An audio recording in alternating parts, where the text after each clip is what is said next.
many of my students who I had the privilege of teaching, welcome back to my class. I missed you guys, right? It's been years, but I missed you. Welcome back. And to many students from IIM Indore who I never had the privilege of actually taking a session, I just want to say welcome and thanks for giving me a chance. So let me just share a brief background for students who have attended my session. It'll be a repeat, but for others, just let me introduce myself. So the decisions you take in life decide where you end up with. So when I graduated out of IIM Bangalore, I decided to join an industry which was that time not a very hot industry, not a very cool industry. It actually had negative connotation. I decided to join United Spirits, and I spent more than a decade there. And I hope I have created brands that entertain you today when you are locked up at home. So many of you may have heard of this brand, Signature. I had the privilege of giving this name Signature to this brand. And whenever I see it, even today, I just feel hopelessly in love with this name. I just love it. And I hope this brand is keeping you in good spirits in COVID times before that. And I hope it continues to do that in perpetuity. For people who don't drink alcohol, I think many of you are from Bangalore. So I had the privilege of actually designing something for Royal Challenge. Royal Challenge existed much before me, but I had the privilege of revitalizing the brand in the year 2000. So in the year 2000, we designed a strategic pack.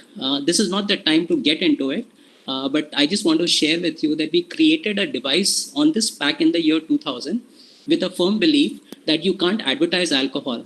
So the basic perspective was, can we create a device on a pack which, when taken out of the pack and put onto an event, this device, when you take it out and put it onto an event, RC, it would become an RC event. So when IPL happened 7 years later, you can see this RC logo there, and Royal Challenge sales have never looked back. And of course, there are benefits that come out of it, famous and infamous after-match parties. I think there are some perks that come out of taking bold decision. Here are some of those perks. So do take decisions from your heart. I believe that I should join an industry which will actually make a difference in people's life. And I think I did that. And then the second thing I wish to share with students is, here is a brand that I love. Now, when this brand was given to me, it was the number 2 brand in India. So I told my boss, I want to make it the number 1 brand in India. And he told me in Hindi, to roka kisne hai? So we made it India's number 1. And then after we made it, I went to my boss again after a few years and said, sir, isko dunya ka largest brand banate hain. We'll make it the world's largest selling brand. And he said, kisne roka hai? And then we worked on it. That's another story which I shared with students during the brand management class, and they loved it. But it did become. And there is one good thing which I think has become a swan song or a cult line, which is Khoob Jamega Rang, Jab Mil Baithenge Teen Yaar, Aap Mein aur Bagpiper. You know, even in Pakistan, they use this line on Pakistan television. I've heard it when I'm in Dubai, ki Khoob Jamega Rang, Jab Mil Baithenge Teen Lahori, etc. So when you create brands, with your heart, then some of the things that you create become cult. And the other thing that I want to say this to you, you may not be able to read it, but whatever is your dream, put it in public, bring it into public domain so that there is a social pressure to deliver. So what we did is, on the poster itself, we wrote here, Bharat ka sabse zyada bikne wala whiskey, ab dunya ka number 12. That is when we started. And why did we put it? Because when our sales guys went to put this poster, retailers asked me, kya likha hai? So we told our sales rep to say कि अभी हम number 12 है, हम लोग number 1 होंगे. And this put pressure on all of us to make sure that whatever we say in public, we come good on it. So what's the bottom line, friends? From this, the story is that brands are given to you, right? And it is up to you to set the standard that you want to deliver, and don't wait for your boss to tell you what to do. And number 2, have world-class dreams. And number 3, publicly declare that world-class dream and then work extra hard to make that happen. And then my wife actually played a role. She said,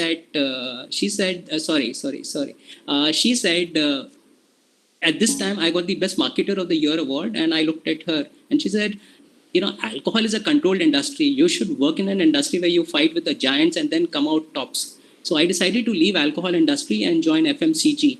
And this is the brand you may have heard of, Captain Cook Salt. And this is a very iconic ad that came, इसमें है वही जो आपके मनपसंद नमक में नहीं. And we very quickly were able to climb to near number one position, right? And this again created one of those iconic lines, which is called free flow. Now today, when you watch IPL, you may be hearing this thing, what a free flowing shot. When free flow was conceptualized, that term did not exist. But what did we do to popularize free flow? Because we had called Captain Cook Free Flow Salt, we used to actually get people of repute and influencers in cricket commentary to say, don't say what an exquisite square cut, just say what a free flowing square cut. So when commentators started using free flow, it has now become a household name. So many people, including you, would be saying, yeah, kya free flowing shot hai. So we created this brand. And then from there, I was invited by J.K. Helen Curtis to revive a company. And I re-energized the company. And 3 years, the company actually bounced back. And today is doing an awesomely well. And there, I created, which I think you guys use, deodorant. Before me, deodorant category was 66 crore. Now it is almost 4,500 to 5,000 crores, depending on whose data you look. But here, there was one line that I gave, which actually exploded the industry. I was the first guy in the country who said, I'll not sell deo, I'll sell perfume. Today, every single brand says it's perfume. What's the bottom line? If you are invested in helping your customer and solve their problems, then even the elephant will follow you. And we have made many elephants dance to our tune by only one thing. Don't look at the competitor and create a better version of a competitor's product. Look at the customer and solve his problem or her problem. And if you can do it robustly and well, then customers will follow you. Now, at this point in time, I gave up my corporate career to give back to the society what I had learned through education and my experience. And I started teaching at IIM Indore. And therefore, I taught at your institute for 5 years. When many of my students passed out, they invited me to do workshop. So this is in 2018. Friend, this is from Bangalore. Mercedes-Benz invited us to do a workshop on digital leadership program. It was a 3-month program and it was a super success. And I enjoyed dealing with Mercedes. Someday I'll share some examples of what the learnings were for me from this workshop. So I started doing workshop. This is Mercedes. Siemens I've been doing for 5 years. They have something, if anyone of you work for Siemens, you have a program which is called CORE, CORE, where through a particular process, internal process, flyers and future leaders and of the program. And almost 1 month is spent in IIM Bangalore. So for the last almost 3 sessions, 3 days with them, giving them my perspective on futuristic thinking, creativity, innovation, design thinking, personal effectiveness, and loving with them. I don't think they get me as I get out of them. And for 4 years, I've been doing it. And then, of course, Reliance. I just look at the profile difference between Mercedes, Siemens, and Reliance. Slightly older in profile, but if you do workshop with passion, it also touches their passion. And they were so happy with me that they gave me a treatment which I think I will never forget. So after one of the workshop, they liked it so much, they said, sir, we want to felicitate you, not in a normal way, but in the best way possible. And then they got their dog squad to actually hand over a flower bouquet and give me a salami, right? And this is one of the most touching moments that I have. So whatever you do it with your heart. And when you touch people's heart, they reciprocate. This is Reliance reciprocating. And then, of course, IE Business School, I did workshop for their salespeople. And then I got invited at various folks at CII. This is Digitizing India. Cisco, this was co-sponsored by Cisco. Here I gave my perspective on how the country should transform using digital transformation. And then just for your quick thing, these are the companies with whom I have worked in the last 5 years doing workshops, etc., etc. And then finally, Penguin actually commissioned me to write a book, which has been such an honor, delight. It's called the New Rules of Business. And this is where I stand. And you people reached out to me to share my perspective on how businesses should face their COVID moment today and here onwards. So this is what my background is, very briefly. And let me now get down to what we have to do today. So, friends, let's start off with what happened. Satya Nadella is there, and Microsoft is today the world's most valuable company. I hope I'm right. It is, I guess. So he was asked a very simple question by journalists. He says, Mr. Nadella, there are large-scale layoffs and mammoth pullback in investment. What are you doing about it? So Mr. Nadella thought for a moment, and he says, I'm not concerned about the large-scale layoff and mammoth pullback in investment. I am interested in the new demand that this COVID moment has actually created for Microsoft. Millions and millions of people are going by millions and millions of people going to work is the opportunity that I'm going to get my team to actually work on. And friends, in this simple statement resides the playbook of how we should actually look at a COVID moment. And I just analyze this for you.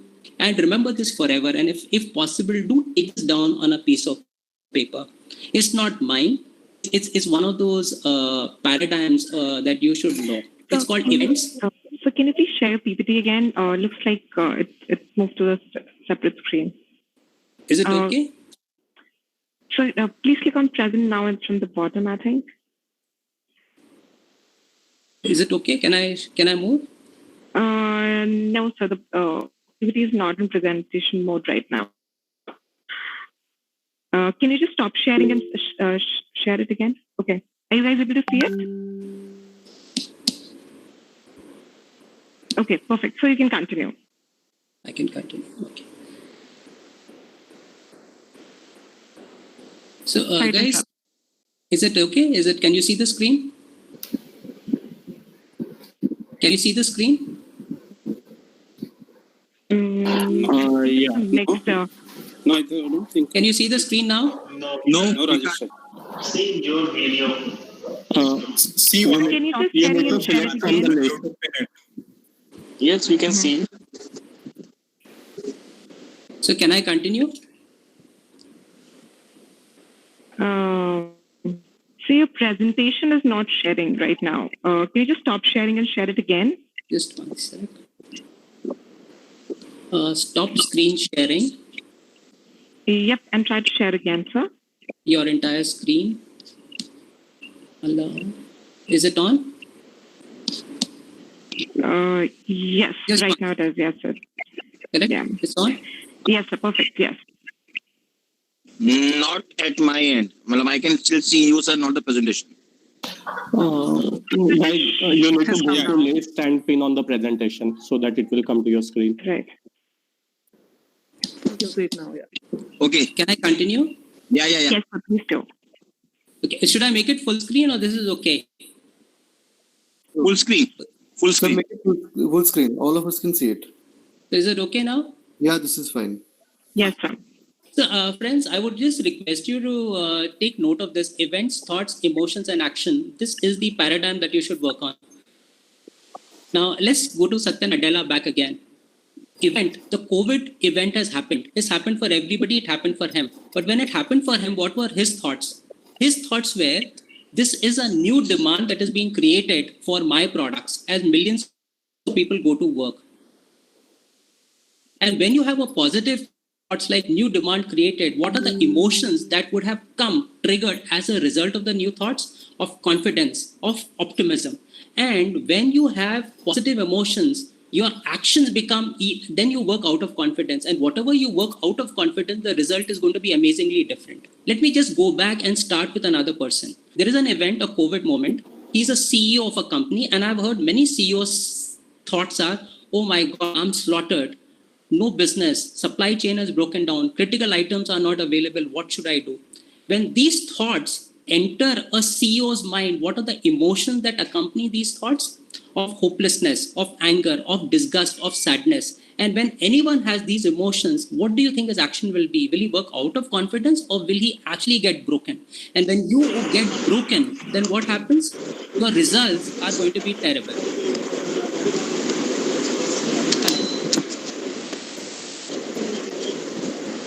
Guys, please put yourself in mute. Yeah. So this is the exact point that I want you to share with you.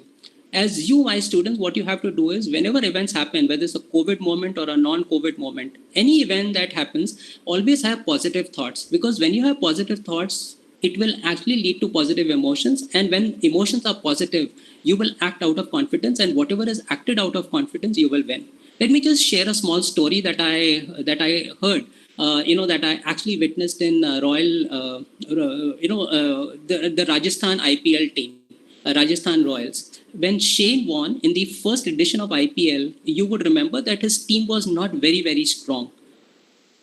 But he went on to win it. Why? Because no matter how bad the situation was for Rajasthan Royal, he would always go and ask his team members one simple question. Hey, tell me, what can we do to win from here? And because his thoughts were positive, what can we do? So event was same, losing situation, but his thoughts were, what can we do to win from here? And because his thoughts were positive, emotions of positiveness got infused into the team members, and then they went and batted or bowled to get Rajasthan Royal win. Friends, this is one big takeaway that I want you to take away from this session. The second big takeaway, the business perspective. Thoughts is psychology, OB, consumer behavior or individual behavior. What is the big thing that Satya Nadella did? In this event, he posed a question first to himself, which he then posed to his team to work on and channelize their effort. There is a creation of new demand, and what can we do to actually cater to this demand and capture it into our company? That recites what you should do. Learn the art of framing the right question, and once you have framed the right question, win is going to be on your side.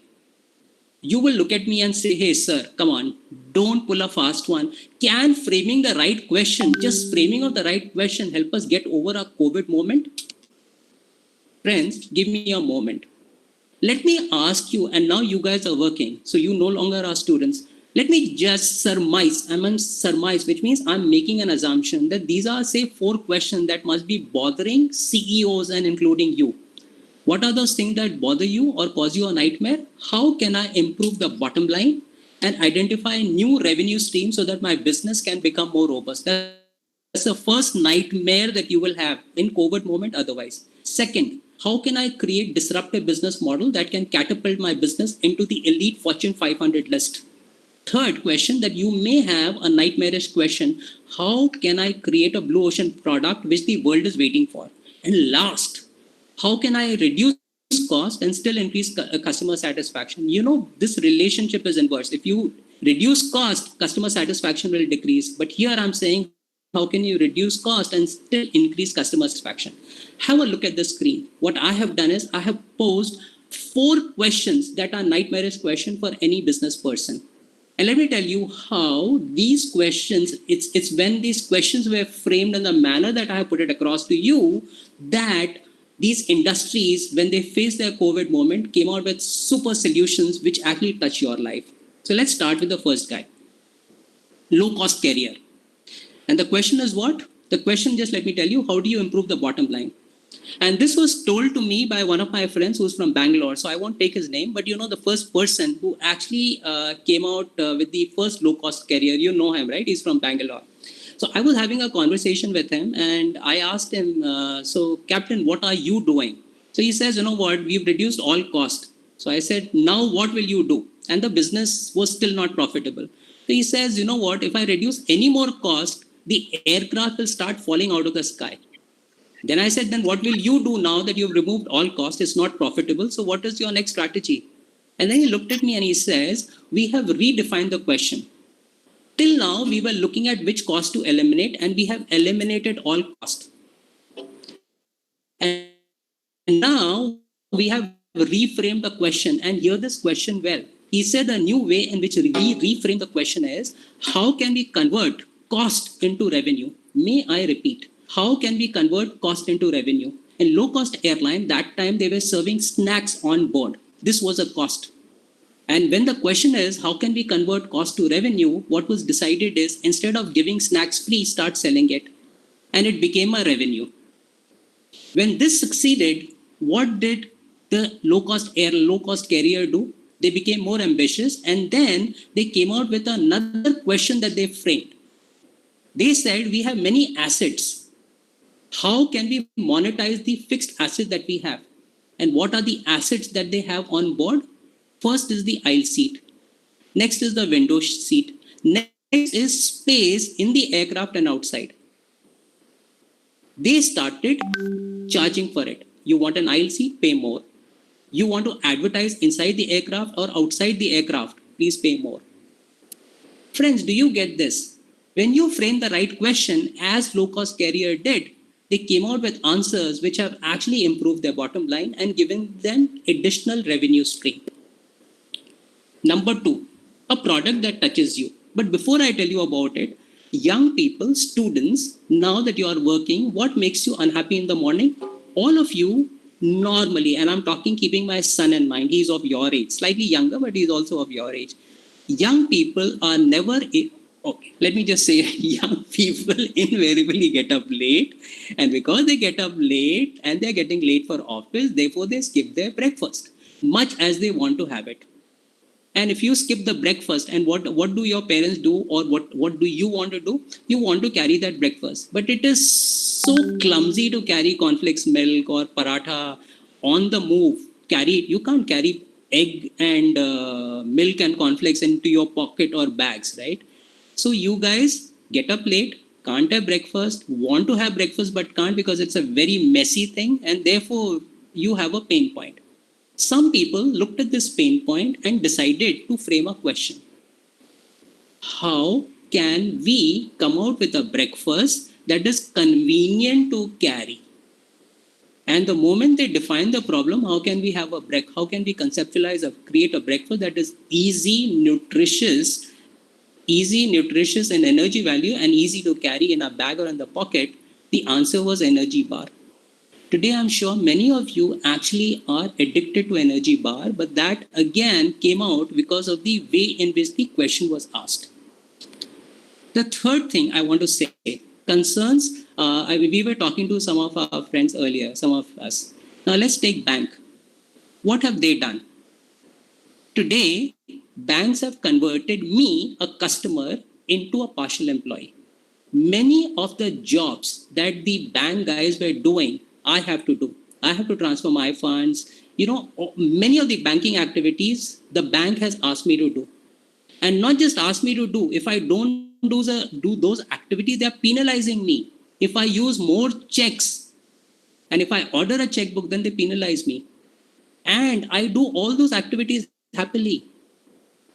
What is the bottom line? The bottom line is, using technology, HDFC Bank has actually converted me into their partial employees. They make me do a lot of job which their officers were doing, and it doesn't pay me a dime. And I'm happy because I have control over my time. Because in 21st century, me and all of you are cash rich and time poor. You want control over your time and you want certainty. Take airlines. Many of you were not there when how did we have to travel? We had to go to an agent, get those tickets, then go 3 hours before, stand in a queue and get ourselves checked in, get a boarding pass, etc. Now, what has airlines done? It has made me into a partial employee. If I want to fly, I go to make my trip, give my preference, my destination and date preferences, etc. They give me the option. I choose my option. I book, I pay, I get the ticket. Days before, hours before, I have to do self-check-in. And then I go actually straight to security check and get in, right? What has the airlines done? So many activities, jobs that the airline officers were doing, they have made me do it. And as customers, we are very happy. So what is the bottom line? The bottom line is bank, airlines, and all these companies, they have asked a very simple question. How can we convert our customers into our partial employees? And they don't pay us a dime. And we are happy because we have got the control in our hand. So friends, time is short. Otherwise, I could have given you many more examples. But the question before you is, when faced with a problem, spend a lot of time framing the right questions. If you frame the right questions, it will direct you towards the right direction. And the answers are going to solve or alleviate many of those problems that you had sought to eliminate when you got down to answering or framing the question. So that's the next thing I want you to remember, the art of framing the right question.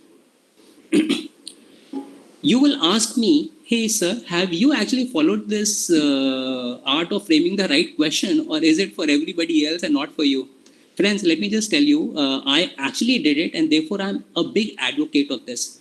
Much before many of you were born, the year was 1989-90, Blue Ribbon Gin, which is even today a very popular gin, I used to handle it. But what was the problem? The problem was gin in 1989-90, white spirits contributed only 4% to the spirits market. And it was growing at a measly 4%. Why was that? Because in India, there is a misconception that gin causes impotency. So a self-respecting man can't be seen having gin, Blue Ribbon Gin or any gin. And number two, if at all you had to have gin, it was to be had only during summer and to summer afternoon. And no wonder the gin market was small and it was growing at a measly anemic rate of 4%. So my boss looks at me and he says, market ko badhao or profit badhao. Grow the market and man, increase the profit margin as well. So what did we do? Now, before you can frame the question, you have to arm yourself with data. So what did I do?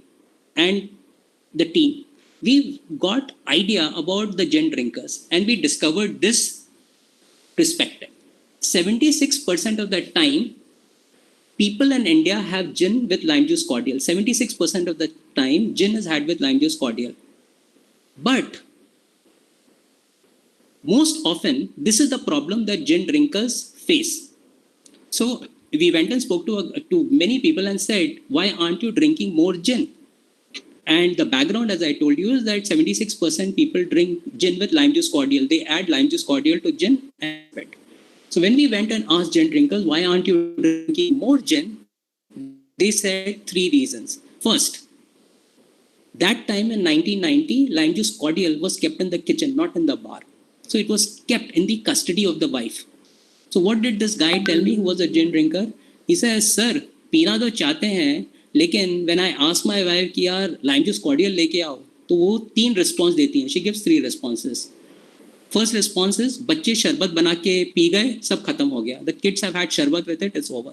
Second, last time when I gave you lime juice cordial, you didn't close the lid well. ढक्कन को ठीक से बंद नहीं किया, so it's now got fungus. And therefore you can't have it, it's turned bad. And third, she said, khatam ho gaya hai. So this guy looked at me helplessly. He says, I want to drink gin, but the lime juice cordial has got over. And he says, make sure that the lime juice cordial never gets over and I will drink more. So then we framed a question. And what was the question? How can we create gin where the lime juice cordial never gets over? And the moment we framed the question this way, we created a brand called Blue Ribbon Duet, in which lime juice cordial was added to perfection. And guess what? In the first year of its launch, this brand, Blue Ribbon Duet, which you see on your screen, sold 100,000 cases, which is a record. And consumer insight. Friends, what is the consumer insight? The consumer insight is pricing. In absence of any other indicator, price is the most important indicator of the quality of the product. So there was a debate in the company whether we should price Blue Ribbon Duet equal to the industry leader Blue Ribbon or price it more. And the decision was taken, we should price it more because if it has got lime juice cordial added to it, it's a value added product. And in absence of any other indicator, it will indicate to people that it's a value added product. So we priced it higher. And result was what? It started growing, in fact, galloping. It sold 100,000 cases in the first year. And the profit margin increased because we priced it higher. And friends, with pleasure, I want to say, and I hope I won't be proved wrong, Duet today has become a generic name for premix category. Many times when I go to the store just to check out, gin dena, so they ask, आपको gin चाहिए कि duet चाहिए? Right? Gin is plain gin and duet is premixed gin. So friends, by asking the right question, we created a blockbuster product. So whatever the other thing is, learn the art of framing the right question, and you shall have blockbuster product or blockbuster solutions to some of the challenges you face. From art of framing the right question, let's go to history. And let's go to celebrities who have faced their COVID-like moment. What is a COVID-like moment? When you are away from disaster and seconds away from disaster. The man on your screen. The year is 1997. Apple in 1997 was weeks away. Can I repeat? Weeks away from bankruptcy. Steve Jobs had joined in. What did he do when he faced this COVID-like moment in 97 and 98, friends? Mark the word, Apple was weeks away from bankruptcy. He did a simple thing. When he went in there, the SKU or the product portfolio was very large. And Steve Jobs called his team members and asked a simple question. And just as a background, why was the product range large? Steve Jobs, when he asked this question, he discovered that many of the products that were added to the product line was actually added because the retailers demanded it. Friends, students, can you get this? Product range was added to Apple in 95, 96, 97. Not because the customers wanted it, not because the company wanted it, but because the retailers said this is what will sell. And therefore the product portfolio had got bloated.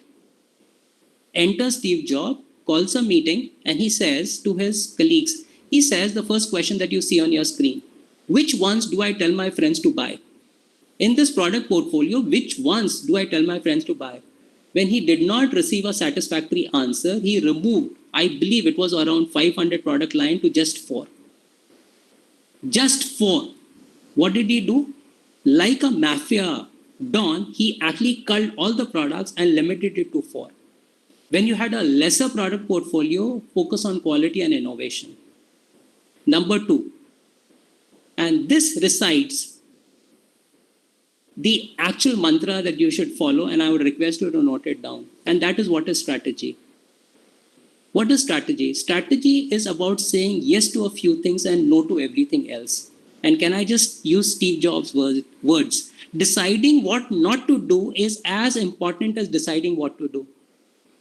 Friends, take a look at your portfolio and your company and see what is the reason you have added it. Is it because the market wants it? It's a poor reason. Number 2, out of this entire product portfolio, ask yourself a simple question. Which is the one that I would recommend to my friend? And that is technically lies the heart of Net Promoter Score. I'm sure you'd be familiar. If not, we can do another session on that. Which one do I tell my friends to buy? Just keep those in your product portfolio and look at eliminating others. In a smaller portfolio, you can focus more. Your capital will get unlocked, which is got stuck in non-moving or in working capital. And a lot of good things will happen. So the bottom line here is deciding what not to do as important as deciding what to do. Next one is Reed Hastings. I think we know him better as, we know his creation better than him, Netflix. Friends, Netflix is entertaining me, is entertaining you in COVID moment. But do you know why is it entertaining you today? Answer is very simple. I mean, all of you know that Netflix actually started out as a response to Blockbuster. Blockbuster used to actually supply you DVDs, and once you return the DVD, you got a new one, etc., etc. So Netflix also followed that business model of actually supplying DVD. I won't get into the reason of how they put Blockbuster out of business, but coming back to the thing I want to point out. So Netflix started sending out DVDs, and when you return their DVD with you, they give you the next DVD. And it was leading to a booming business, and they had actually put Blockbuster out of business. When they were doing very, very well, Reed Hastings, and that is the job of a leader, noticed a trend. And what was the trend he noticed? And this is what I'm calling value migration. What is the trend that he noticed?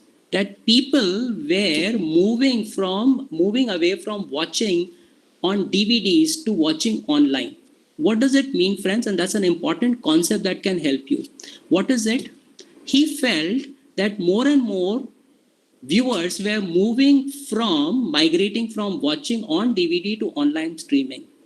So in business language, what does it mean? Value was migrating from watching on DVD to watching online streaming. And what did he do, Reed Hastings? Reed Hastings moved Netflix to online streaming, and he came out with a decision that henceforth only online streaming will happen at Netflix. When he came out with this decision, his share price fell because customers were outraged. But he persisted with it. And today, Netflix has become a dominant player on online streaming. What is the message for you? Friends, all of you work in a company. Ask yourself a simple question. Is your business operating where the value was, or is it operating where the value has migrated? If you are still operating where the value was, you will slowly get out of business. So the next question that you have to do is proactively ask yourself a simple question. Is my business where the value was or where the value has migrated? Why is this question very important? It's a very simple thing. It's very important because COVID moment will have brought about many changes in consumer behavior and habits.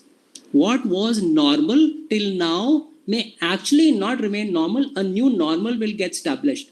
And it is up to you to understand, has your customer migrated? And therefore, you should start the process of migrating your business. This is the third concept that I want you to be familiar with.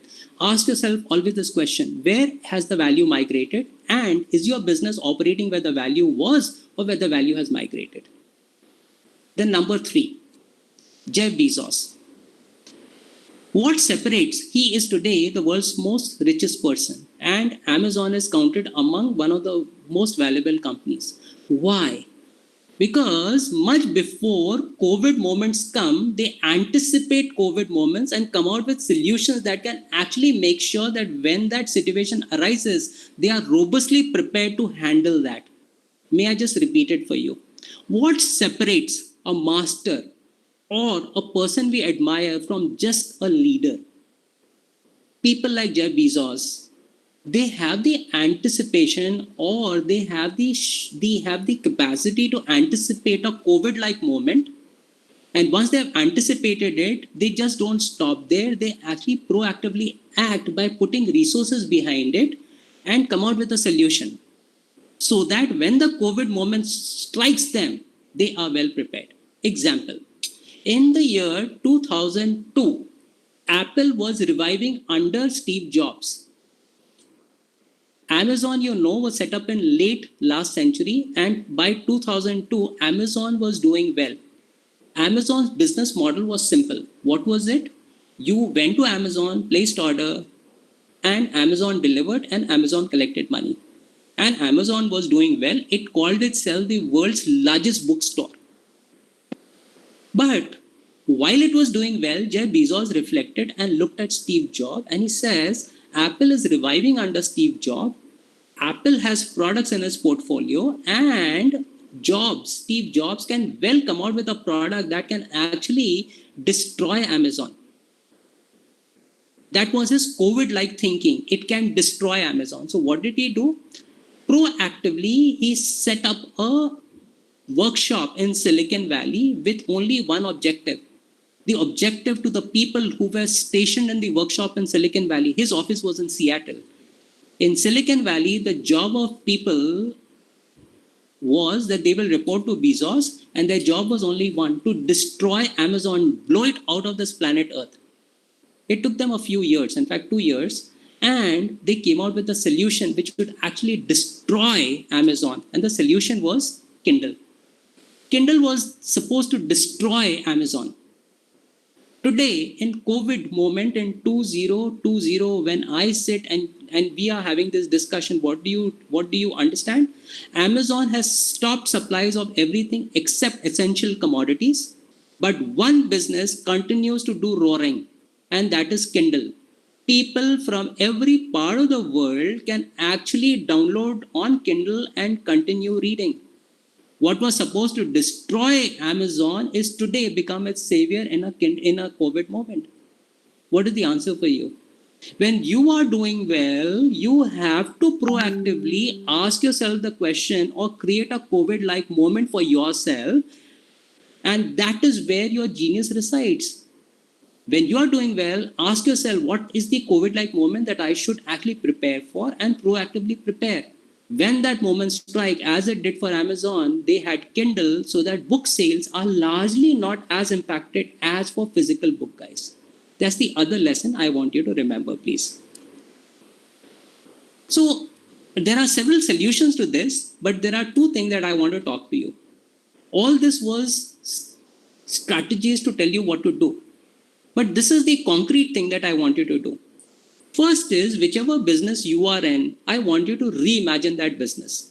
So I'm going to take automobile industry as one industry. And this, I tried it out in one of the largest automobile companies that the world has seen. We admire, we love, and I hope to own one day, right? So the question, before I come to that question, let me just pose another question to you. Okay, so let me just start with the question that I posed to this first company, the automobile company. I asked, or you can go to any automobile company in my country who's the largest automobile company and pose them a question, what business are you in? Most often the answer would be that we are in the business of manufacturing, selling, and providing after-sales service for cars. This is the business they are in.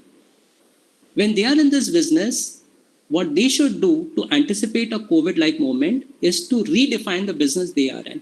And therefore, if I were in the automobile business, I would redefine my business and say, I'm in the mobility business, and my job is to make sure that people anytime, anywhere can commute or can be mobile safely, economically, and a green transportation solution is provided to them.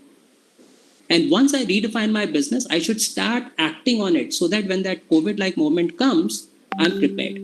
So what is one thing that I want you to do for your business? Understand, put down, what business are you in? So for automobile, most people will say, I'm in the business of manufacturing, selling cars, providing after-sales service. But I have reimagined my business, if I was an automobile, as saying, I'm not in manufacturing and selling cars, I'm in the mobility business. And once I do that, then I have to put money behind making sure that I come good on being a mobile partner to my customer instead of selling it. So one thing is redefine the market. Second thing is the first question that I have put here. This has come true today for many companies. Honda, for instance, you would be aware, their entire outsourcing model was in Wuhan, which was the epicenter of COVID. Their entire value chain has broken down. But do you know that this is not the first time that Honda faced this COVID moment? After World War II, engines were made from cast iron blocks. But in World War II, cast iron was required by defense, and therefore cast iron was moved from automobile to defense purposes. What did Honda and other car manufacturers suddenly realize? That the product that was at their heart, engine, which was made out of cast iron block, was not available to them. And without engines, car don't exist. So what did they do? Instead of valuing in self-pity, they looked at alternate material and they came out with aluminium as one of the alternate material. Today, many of the automobiles, I'm not saying all, have aluminium engines. And what is the benefit of this new material? Among some, there are drawbacks, but among some is it's lighter, therefore fuel efficiency is much better. So may I now ask you to reflect in the proper order. If you are a decision maker, and even if you aren't, assume that you're a decision maker, pose yourself two questions. What if the key components which go into making my product suddenly become unavailable, then what will I do? Have a strategy for that. And second, anticipate where your market is shifting and come out with a solution, which means what business are you in? Please redefine it, current and how you reimagine it. This will give you some perspective or give you some armory to fight a COVID moment. And the second thing is, this is a great moment to reevaluate cost. Let's start with travel. Travel, we were doing at the drop of a hat. Now we are working from home and connecting with people through video conferencing. When the clouds clear and we go back to office, next time you have to travel or your guys have to travel, ask them a simple question. Do you really need to travel or can you do it through video conferencing? If you can do it through video conferencing, what are the benefits? Your travel cost will come down. Travel time will disappear.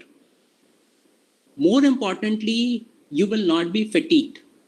Your carbon footprint will reduce. What are the benefits? Productivity will increase and your bottom line will get that extra money into it. Take a look at office. And this is what is called critical thinking. Why don't you challenge tradition? The first way I would challenge the tradition is, does every single person needs to be in the office every day from 9 to 5? If they don't need to be, come out with a policy how they can work remotely. And suddenly you will realize that almost 20 to 30% people at any given time need not be in the office.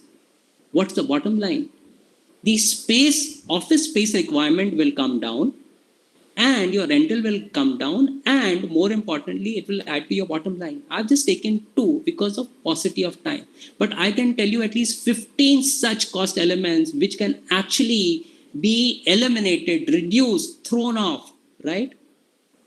Where will it benefit you? So Harvard Business Review, Jim Collins in his book called Good to Great said the following thing.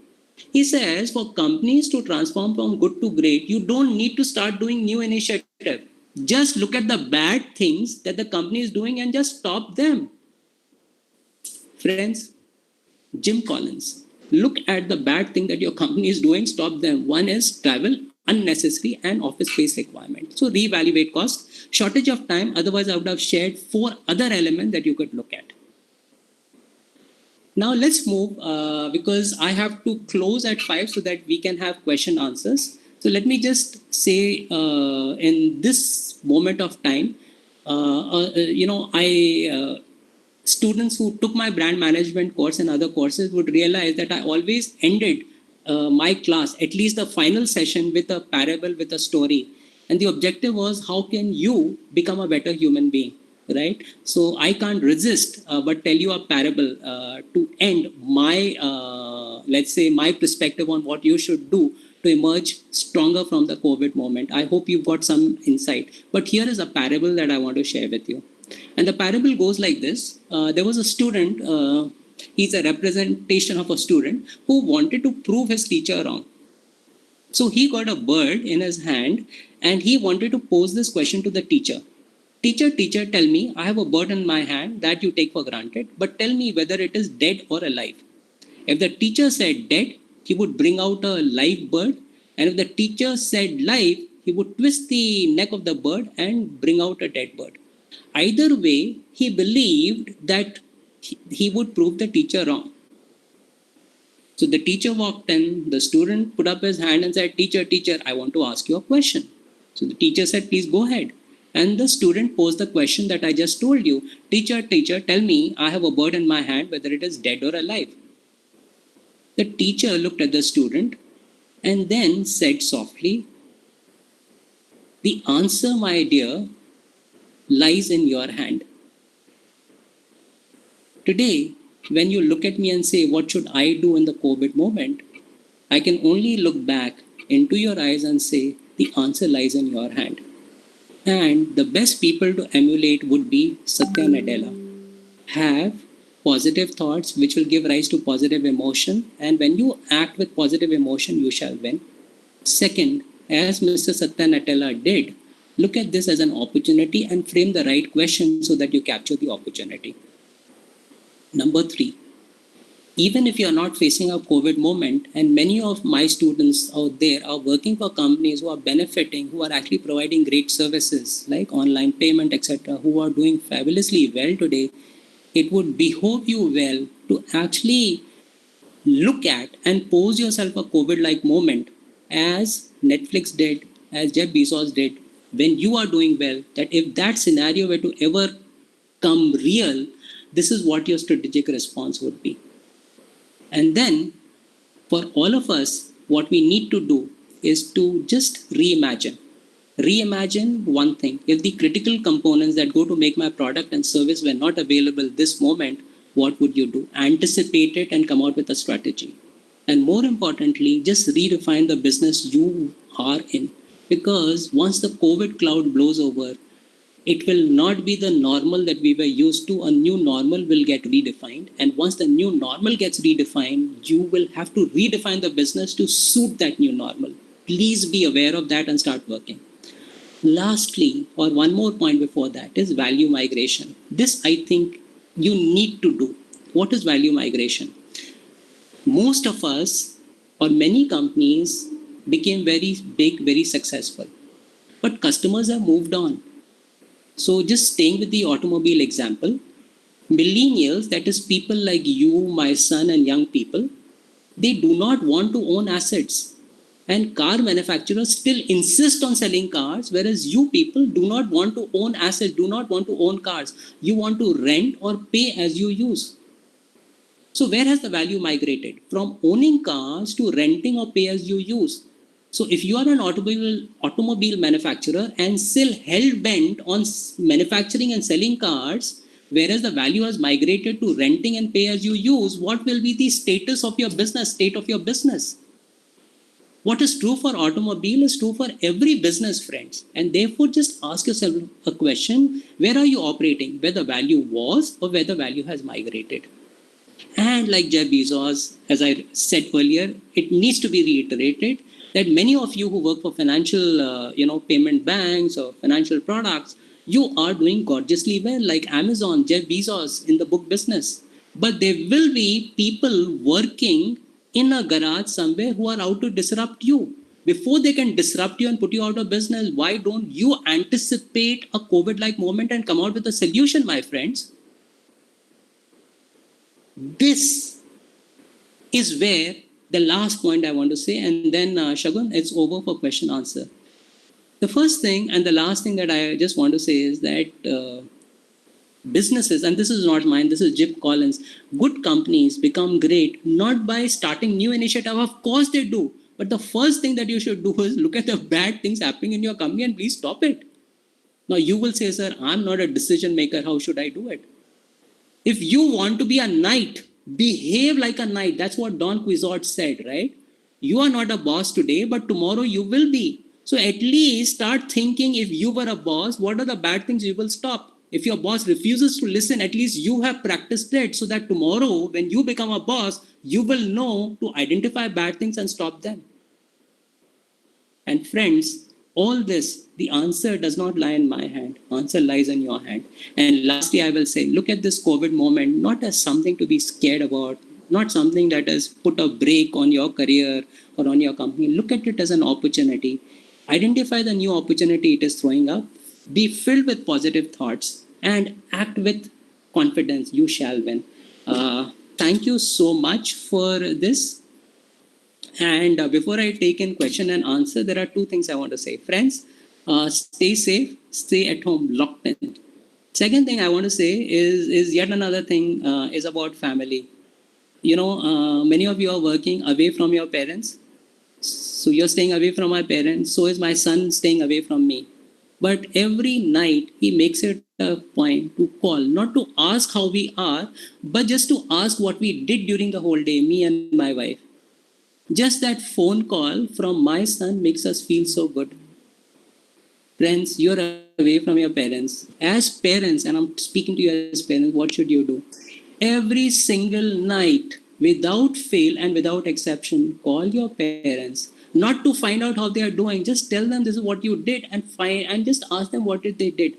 This will give us immense pleasure. This will give us enough positivity. This will make us brave, and this will put antibodies to fight COVID, right? So friends, don't forget this. This is the last message I want to give you.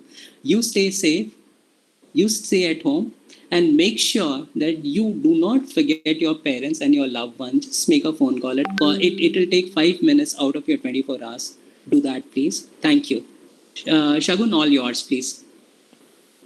Thank you so much, sir. You're so much on time. I mean, exactly 1 minute before the time got over for the presentation. We have received quite a few questions, sir, and I'll start with those. But thank you so much for, redefining our thinking, helping us, look at the positives that we can bring out in this situation. So thank you so much for your sharing your experiences. So, sir, I'll take the questions one by one. First one is from Omkar, which has received the maximum votes. Is it possible to create an exemplary brand out of a mediocre one, which is a barely above average product? Not the best one, though. If yes, how do you do that? Yes. So should I answer that? Yes, so please go ahead. Hey, Omkar, Omkar, did you take my course? Oh, Omkar can't hear me. Did you take my course in brand management, sir? No, sir. He says no. Oh, okay. Okay. So, Omkar, I'll just share with you one perspective, but this is closed conversation, right? So, I won't tell you the brand name, but I will tell you the category. So, I was in charge of a brand, of a whiskey, right? Now, that whiskey was not the best quality whiskey. It was harsh when you had it. It was a strong whiskey and it was not the best quality whiskey. Let me just put it that way. But I had an intention of making it India's largest and the world's largest. And what did people come and tell me? Very simple. They said, hey, listen, Rajesh, it's not a good quality product. And how can people fall in love with this? And Omkar, what did I do? When I did the research, I discovered consumer insight. So Omkar, first thing is that products. So what I did was discovered consumer insight. And what I discovered for alcohol was that people don't drink products. They don't sip products. What they actually consume is the image. Are you with me? So I'm just talking of a specific product and then I will take it further ahead to tell you how you can actually apply it. So when I looked at the alcohol, what I realized is that people don't drink alcohol. What they do is they sip image. And if you can actually work on enhancing the image of the product, then because people consume image, your product can actually catapult to number one position. So what did we do? We actually made it as good a product that we could, but we focus more of our energy into this consumer insight that people don't actually consume an alcohol. What they sip is an image. Now you will say, where did you get this insight? May I just say this to you? So students, there are all these dudes who are there in the office. I understand my scotch. Mere ko pata hai yaar, this thing. So what I did was a simple experiment. The simple experiment was I got my brand, which was not the best quality in terms of, the smoothness, etc., and I bought Johnnie Walker Black Label. And this is the small experiment I did. This was in 1988, 89, 90, when you did not have one-way pourer on Johnnie Walker. It still had a cap. And, I got a bootlegger to actually take a bagpiper, put it into Johnnie Walker bottle and took Johnnie Walker whiskey and put it into, my brand, which was an Indian brand. And I got it sealed. Then I called these 6 dudes, who understood their whiskey. And in front of them, I asked the guy who was a leader, yaar, open this bottle. Again, there is a consumer insight. When people hear the crackling sound of a cap opening, they believe that it is authentic. Because the bootlegger had done it, he did a good job. So he opened Johnnie Walker and my brand, let's call it A, in their presence. Then I poured my Indian brand into his bottle. What was in my bottle was Johnnie Walker, and in Johnnie Walker was my brand. So I asked the guys, choose which one would you want. So most people chose Johnnie Walker, Johnnie Walker hai yaar. And when I poured Johnny Walker into their glass, I was actually pouring the Indian brand. They put whiskey, they put ice, etc., soda, and they had it. And then they told me, oh, यार Johnny Walker होता है, गले को मजा आ गया, पेट बिल्कुल, मजा आ गया. Then I said, ये तो ठीक है यार, अभी तो हमारा भी तो पियो. And then I poured from my bottle, which brand, and he tasted it. He was actually tasting Johnny Walker और बोलता है यार गला बहुत खराश हो गया, तुम्हारा क्या ब्रांड है, अच्छा नहीं. And many people said this. So what did I realize? It reinforced the fact that you don't sip brands in image category, but you sip image. And therefore we focused on creating an image. What's the bottom line? Now, Onkar. Bottom line is, I told you about alcoholic beverage, same is true for image categories. So whatever brand you work on, you have to look at what is the consumer insight, and depending on the consumer insight, you have to come out with a strategy. I hope I've answered your question. If you have a specific category that you have in mind, you may tell me. I can give you my answer as to how I can create, so to speak, a mediocre product into a world-class product. Over to you, Shagun. Okay. Hope Onkar, sir's answer makes sense to you. So I'll move on to the next question, just from Anshuman. So this down is more of a health of corporate management. Do you think it will be easier for read it a bit slowly? I need to absorb the question, please. Sure, sir. Since this downturn is more of a health emergency and less of corporate mismanagement, do you think it will be easier for brands to win back customer trust? Oh, yes. So, Anshuman, did you, again, I just want to ask, Anshuman, did you take my course?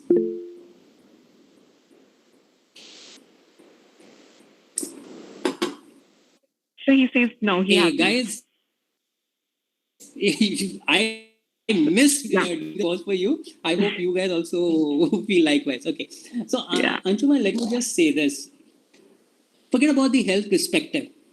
There is a concept that I have written in my book, and I shared it with my students who did my brand management course. And students who did my brand management course, you would remember that brand has 3 layers. One is a functional layer, emotional layer, power of self-confidence. And I had also anticipated in the year 2010, 11, 12 that there will be a 4th layer added to the brand. Now, friends, all of you, can you visualize 4 concentric circles? First is functional. Second is emotional, third is self-expression, and 4th is purpose, social context.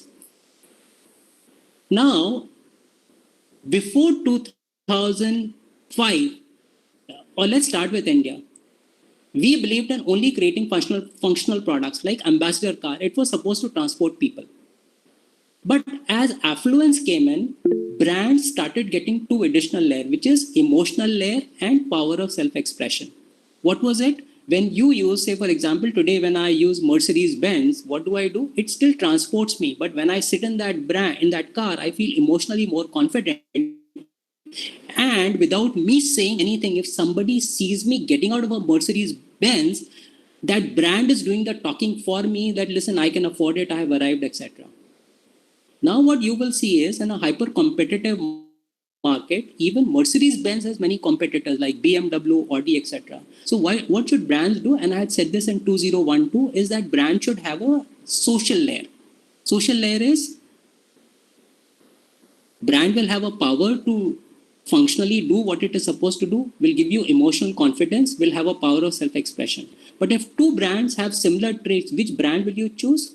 That's when the 4th layer comes in, which is called the social layer, or which is called the purpose layer.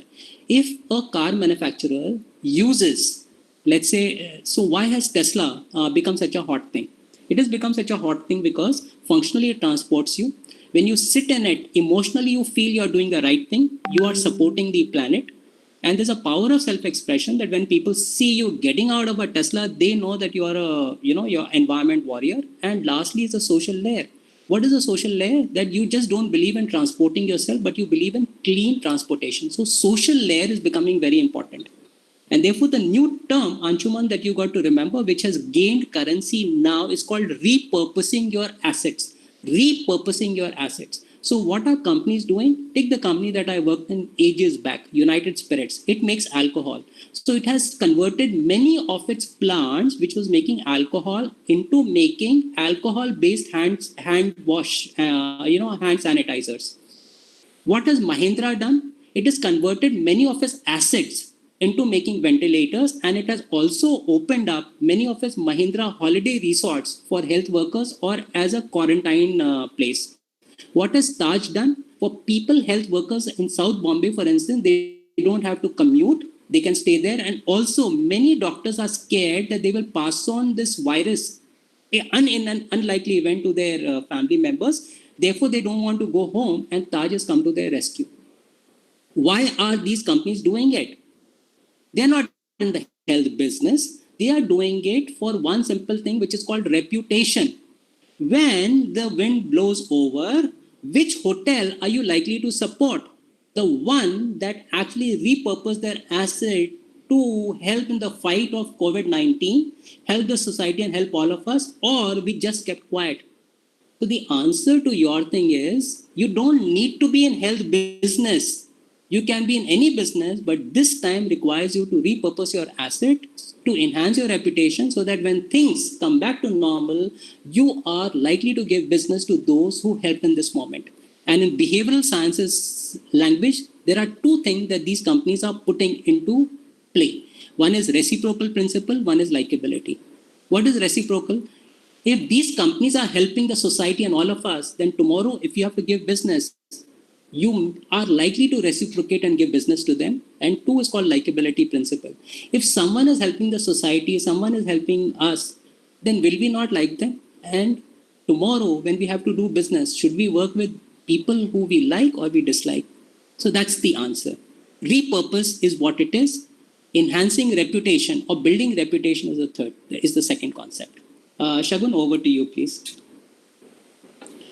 Thank you, sir. So the next question we have is from Madhulika.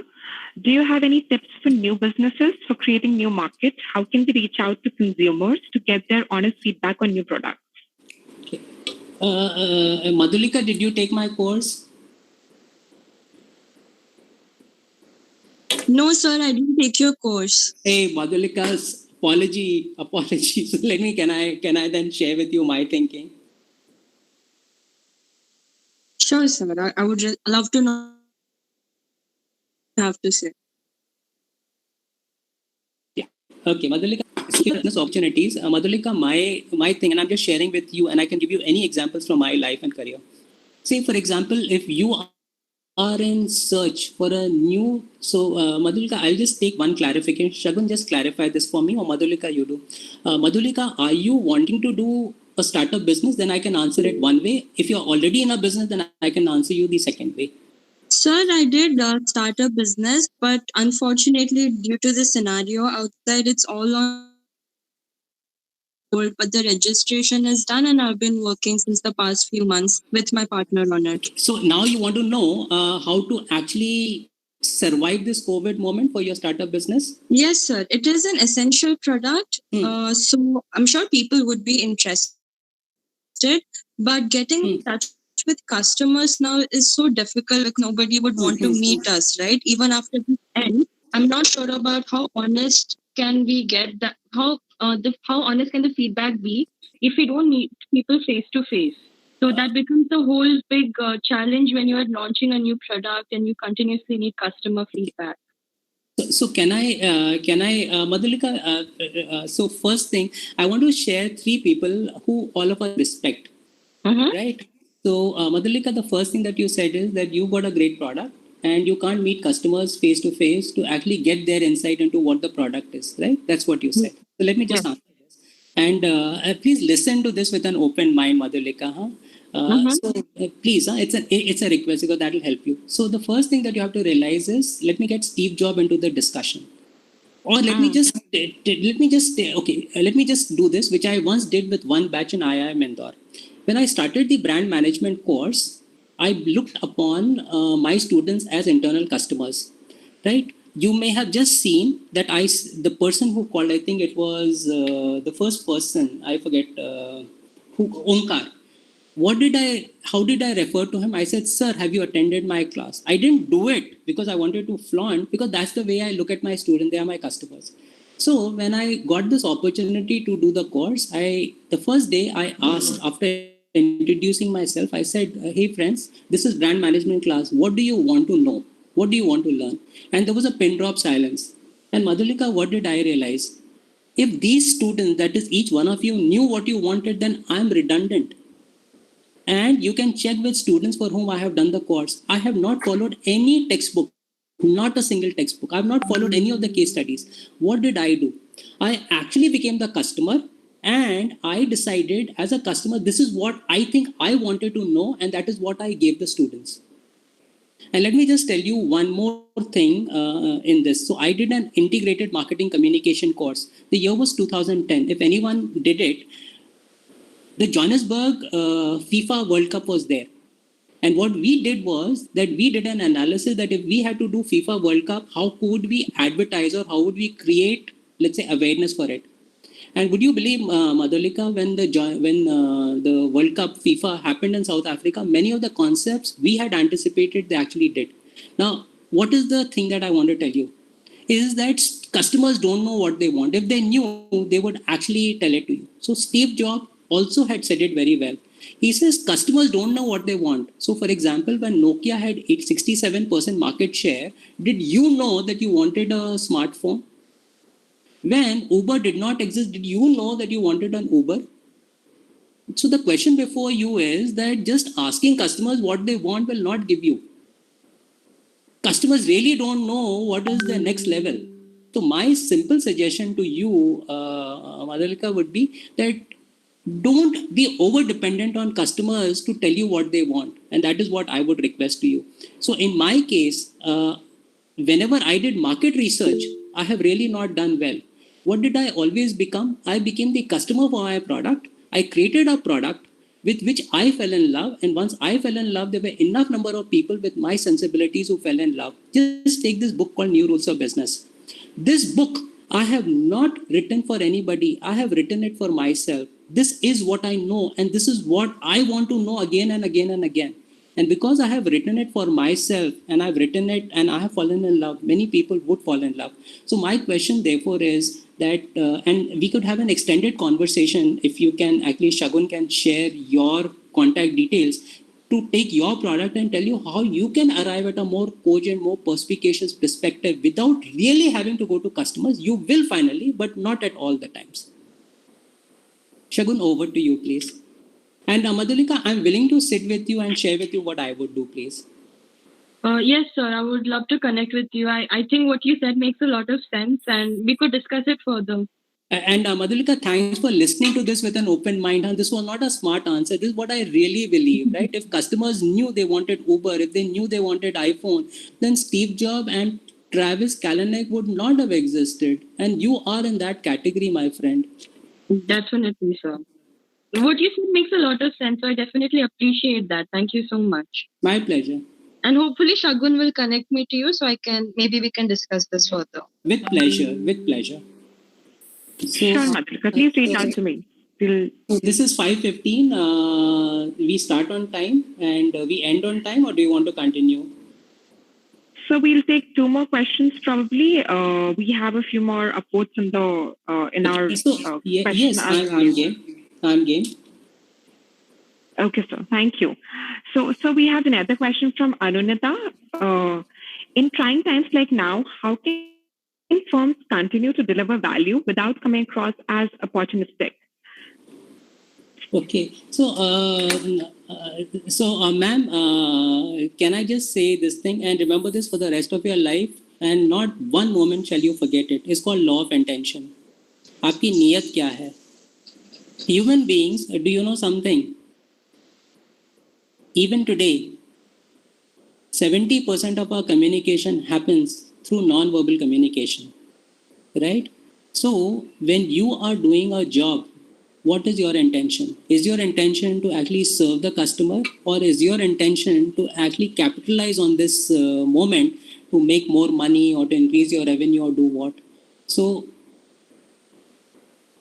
please look at what is your intention. And if your intention is to serve people, it will come across to people in the way in which you communicate, in the way in which you offer your services, in the way in which you conduct yourself, in the way in which your team conducts itself.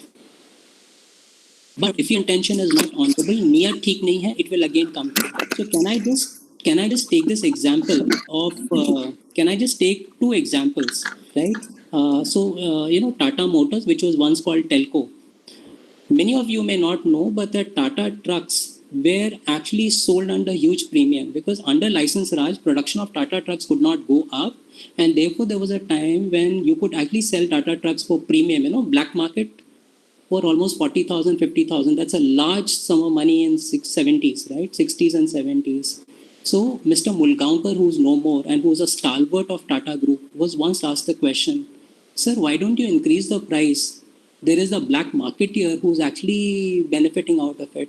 So Mr. Mulgaonkar looked at this person who posed the question and says, my friend, no company should benefit out of adverse circumstances like shortage. If at all we have to increase our profit margin, it should be based on productivity increase and not these negative aspects of business. So my answer to you is slightly, so to speak, soft and hard. What is a soft thing? Niyat, law of intention. What is your intention in actually serving the customer? So if you take me, my intention of doing this webinar is not to do anything but to share my knowledge with you. I really believe that this knowledge that I have is valuable. I believe that if I can pass it on to you, then you know what is my intention? You'll be surprised. My intention is very simple. At my age, I have another 10 years to live. But if I pass on this knowledge to you and you like it, and if you use any of it, then through many of you, I will live another 50 years. Therefore, the amount of preparation that has gone into this workshop, this webinar, the slide presentation, the thinking, the context, the story is all chosen with only one intention, to inspire you. And if this is the intention, I don't know if I succeeded, but if my intention was to score, to win more likes or to get you to talk about what a great guy I am, that will also come through. So you have to sit down and decide, what was my intention? Was it honorable or was it, let's say, non-honorable? And the same thing applies when you provide service, please. Over to you, Shagun. Arunita, have I answered your question, please? Yes, sir. Thank you so much for the response. I just wanted your thoughts also on how brands should go about communicating during such times so that they don't come across as opportunistic, even if the intentions behind it are actually good. Okay, so can I just share this simple example with you? And again, look at it because I've also put it into the book that I'm holding, New Rules of Business. In the year 2002, email was not the normal that it is today. And I had a rule in the company that every single customer complaint will come to my table. I was the president of the company, the CEO.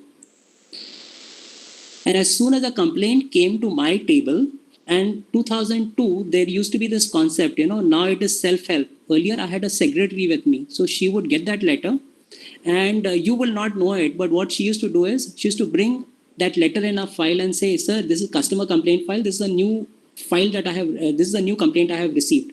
And there was a standard instruction that was there.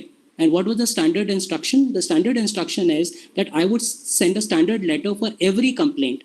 And she would type that out and bring it to me. And I just had to write the name. Suppose it was from Shagun. Shagun had complained that my product, let's say, gave her a bad experience, or it was of a bad quality. Assume whatever the customer complaint was. So my secretary would bring a standard letter, which I would write Shagun's name and sign it with my pen and sign with my pen, my signature. And that letter would say, dear, and I would write Shagun. I apologize for the bad experience that my product would have caused you.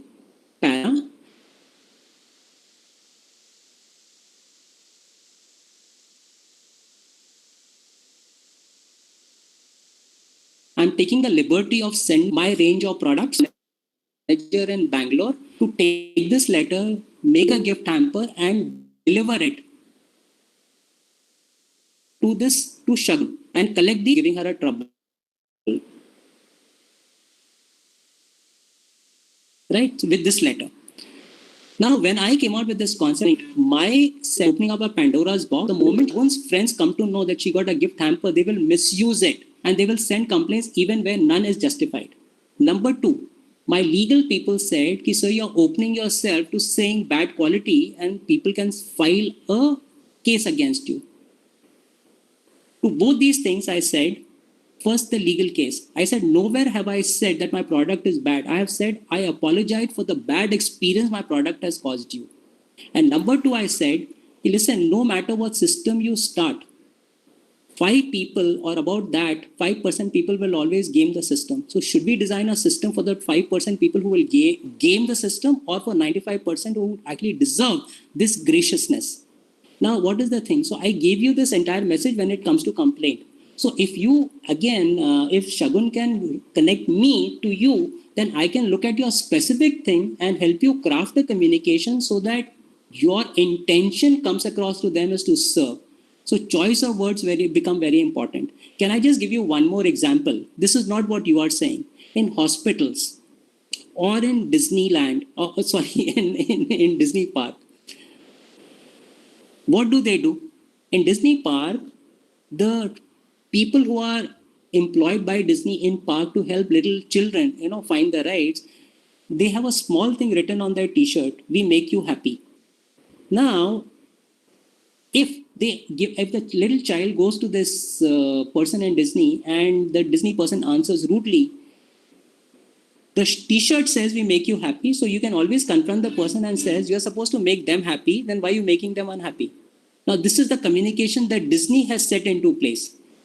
Uber has set into place a system, and I'm just slightly deviating just to tell you that they have put into place that they are making drivers behave in a courteous manner even when they are not supervised, through a communication strategy or through a technology solution or whatever. So, Arunima, may I just request for your specific thing, I can give you a specific response, but I gave you a response from my own experience, and a Disney experience, I can give you a hospital experience. So if you get in touch with me with your specific thing, I can give you a specific response that can help you. Shagun, over to you, please. Thank you, sir. Guys, we'll take one last question. Thank you.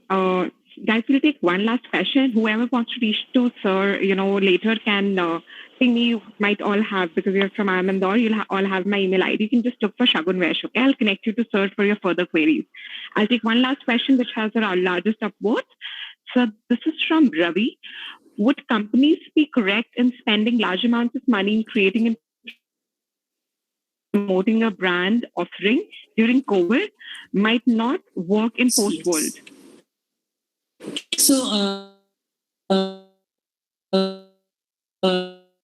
Ravi, the answer is very simple. Contextualizing advertising, so we'll not use word advertising. I think we should use contextualizing communication. So before coming to the COVID moment, let me just share with you 2 responses which I've shared in brand management. Ravi, did you do my course by any chance? Just as a habit, I'm asking. No, sir. Okay. So Ravi, this is what I had done in brand management, when we did on integrated marketing communication, not in brand management. It's called contextualizing your advertisement. So let's say I used to be in a business where we made cream and shaving foam. Suppose we actually do an advertisement. So people used to say that the peak time where you have peak viewership is during late night, the television shows, etc., etc. And therefore we should advertise our product there. And my answer was always this, that you should actually contextualize the ad. If it is for shaving foam, how many people actually shave during the evening, right? So on the other hand, suppose it was alcoholic beverage, I'm talking of communication. If you actually come out with the communication in the morning just because you get, let's say, lower rates, it does not make sense, because morning time is not the time when people consume alcohol. So one is called contextualizing your ad, the time and the occasion. So if you ask me, in times like this, when the mood is of a particular kind and I see some of these advertisements which talk of very different thing, I feel that it will not really benefit. Who are the people who can actually benefit at this time are people from insurance companies. We are scared. We are scared something can happen to us. What will happen to our family? So insurance companies can do good business. Second, we are very scared about touching things. So contactless payment can actually do very well. So online delivery of medicine. Medicine is something that has kept many of our loved ones alive. So if you have those advertisements, it will have a multiplier effect. But in such times, if you advertise luxury cars, then I'm not sure whether it will play a role. On the other hand, if you take Uber, what is... Sir, if I may clarify the question. So what I wanted to ask is, let's say a company was doing a certain business. So I am from Carfair. So they were doing gyms, etc. So now they are trying to pivot into digital space, right? Yes. So the fear might be that you spend large amount of money during this particular situation, which might or might not work afterwards. So how do we gauge how much to spend? Is building a brand a good? So Ravi, just take a look at it. So can I just reframe the question for you? You work for CureFit. You are into physical brick and mortar where people can come and do gymming. Now, because of this crisis, you have gone digital and therefore you are serving your services at home where people can actually, actually keep themselves fit. And you are worried whether after this event gets over, they will come back to brick and mortar gym. Is that the question? Whether the digital product will do good or not? It will, because that is where the value is migrating. So if you take online education, look at, you had to go, let's say, for example, if you have to do online education, you have to go to class, you have to invest time and travel. There is so much of time that is gone, carbon footprint created, you are tired, etc. But if that same quality can be delivered within the confines of your home, why would you want to go there? And the question that you have to ask yourself is that what is your business? Your business is not physical or online. That is where the intention comes in. If you want to be in business, then you will have one response. But if your perspective intention is to make sure that your customers are fit, whether they are fit using digital or physical should not bother you as long as you are able to serve your customer. And therefore, one more thing I would like to say, Ravi, that you have to bring about a shift in your perspective. So let me ask this question. You are there to protect the interest of your company. Agree, disagree, can't say. Ravi, that's for you. Yeah, agree. Okay. Ravi, in 21st century, you are not in the business of protecting the interest of your company.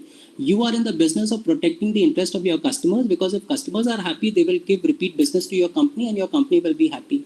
So the question that you have to frame yourself today, tomorrow and hereafter is not whether it should be physical or digital, but the question is, how can I make sure through whichever medium channel that I have that my customers are super fit? So move from company-centric perspective to customer-centric perspective. You are in the business of helping your customers achieve their potential or their health in this case.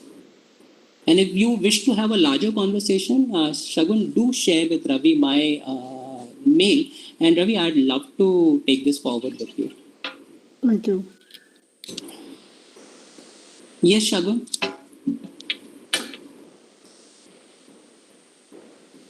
Thank you, sir. I think we'll not take more of your time. We are already, above the time that we had decided on. But your thoughts have been super helpful for all of us. We still see that there are around 100 people in the call, in spite of the time being above that what we had decided. So we definitely, love your insights and your wisdom that you shared with us. Your experience would be, counted for us for this moment and even going forward for any other COVID situations that we land into. So thank you so much, sir, for all your wisdom that you shared with us. Thank you, Shagun. Thank you, Abhishek. Thank you, everybody, for giving me an opportunity to share my thoughts. I exist for all of you and I'm there to help you. If there's anything else I can do now, tomorrow, day after, as long as I'm alive, my job is to share my knowledge with all of you. Stay blessed, stay at home, and friends, do not forget to call your parents every night, right? We feel good when you call us. And this is one parent speaking to you as children, right? So thanks, guys. Have a great evening. And I had a whiskey brand, right, which said "Good morning after great evening." Unfortunately, I can't offer that to you, but someday I will. Thanks, guys. Have a great evening. Thank you, sir. Thank you, sir. Thank you. God bless you. Thank you all for joining today. It was great to have you all. Thank you.